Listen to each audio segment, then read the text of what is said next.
সাত কলেজে তোমরা যারা 2024-25 সেশনে অ্যাপ্লাই করেছো, ঠিক আছে, ভর্তি পরীক্ষা দেওয়ার জন্য তোমাদের সবারই প্রশ্ন এখন একটাই, এবং যারা আবেদন করতে পারোনি, ঠিক আছে, তোমাদেরও প্রশ্ন একটাই যে হ্যাঁ, আমরা কি এখন 12 তারিখ পর্যন্ত আবেদন করতে পারবো, নাকি আমাদের যারা করেছি আমাদেরটা বাদ যাবে? ঠিক আছে প্রিয় শিক্ষার্থী বন্ধুরা, তোমাদের হচ্ছে যারা আবেদন করেছো তোমরা চাইলে মনে করো যে টাকা আবার ফেরত আনতে পারো। ঢাকা বিশ্ববিদ্যালয় ডিন অফিসে গেলে তোমাদের টাকাটা ফেরত দিয়ে দিবে।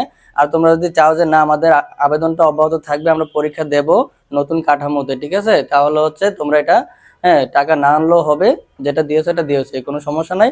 আর নতুন করে যারা আবেদন করবে তোমাদের তারিখ এখন আর 12 তারিখ নাই, ঠিক আছে, 12 ফেব্রুয়ারি নাই, কারণ হচ্ছে তোমাদের তারিখটা নতুন করে দিবে, কয়েকদিনের মধ্যে তোমাদের জানিয়ে দিবে, এবং নতুন পদ্ধতিতে পরীক্ষা হবে, কারণ তোমরা জানো 7 কলেজ আলাদা হয়ে গেছে বিশ্ববিদ্যালয়ের জন্য, ঠিক আছে। তো এটা নতুন একটা সার্ভার হবে, আগের সার্ভার হচ্ছে এটা বাদ স্থগিত আছে। নতুন বিশ্ববিদ্যালয় হওয়ার পরে বা যেটাই হোক একটা নতুন সার্ভার দিবে, সেখানে ভর্তি হবে এবং হচ্ছে নতুন পদ্ধতিতে পরীক্ষাটা হবে। এই কারণে হচ্ছে তোমাদের সবকিছু আপাতত স্থগিত আছে, ঠিক আছে।